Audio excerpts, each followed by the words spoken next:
کہ میں نے اپنی نبی کے حیات کا جو بھی مطالعہ کیا، میں نے جو بھی کتابیں پڑھی، چاہے وہ ہیکل ہو، چاہے مارٹن لنگس ہو، چاہے حشام ہو، چاہے اسحاق ہو، مجھے تو وہاں، یا چاہے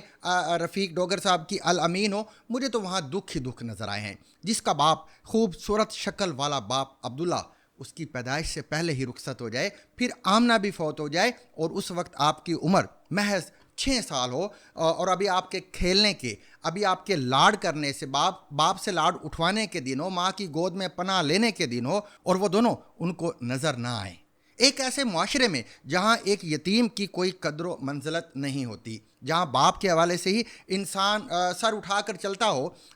اس دوران آپ دوسروں کی بھیڑ بکریاں چرا کر گزارا کرتے ہیں۔ مسجد میں آپ سے ایک دفعہ دریافت کیا گیا کہ کیا سبھی جو پیغمبر ہیں انہوں نے بھیڑ بکریاں چرائیں؟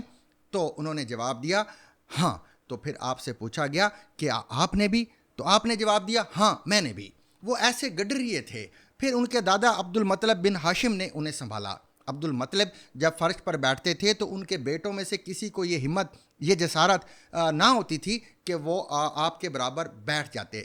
محمد صلی اللہ علیہ وسلم آتے تو آپ کے پاس فرش پر بیٹھ جاتے، اور ان کے جو چچا ہیں اگر ان کا ہاتھ پکڑ کر ان کو وہاں سے اٹھانے کی کوشش کرتے تو آپ کے دادا ان کو کہتے کہ اس بچے کو چھوڑ دو، اس بچے کی تو شان بہت بڑی ہے، اور پھر آپ کی پشت پر محبت سے ہاتھ پھیرنے لگتے۔ 8ویں سال میں جب آپ نے قدم رکھا تو یہ دادا بھی رحلت فرما گئے۔ کہتے ہیں جب حضور صلی اللہ علیہ وسلم کے دادا پر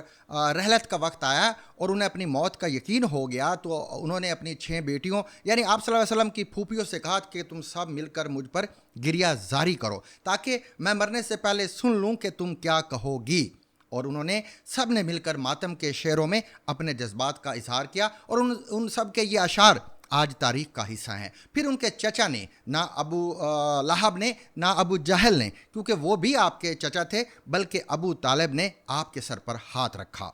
یہ محمد کیسا در بدر ہوا جاتا ہے، کیسا دکھی انسان تھا، اس کے دکھ کا کوئی بیان ہو ہی نہیں سکتا، جسے اپنے قبیلے والے، سگے خاندان والے ترک کر دیں، پورا معاشرہ ترک کر دے، حرم میں داخل ہوں تو آپ پہ غلاظت ڈھیر کر دی جائے، اور اگر راہ چلیں تو آپ کے سر پر خاک ڈال دی جائے۔ اس کی بیٹیوں کو ابو لہب کے بیٹے ایک ایک کر کے الگ کر دیں، عقد کے بعد یا شاید عقد سے پہلے کہ تمہارا باپ ہمیں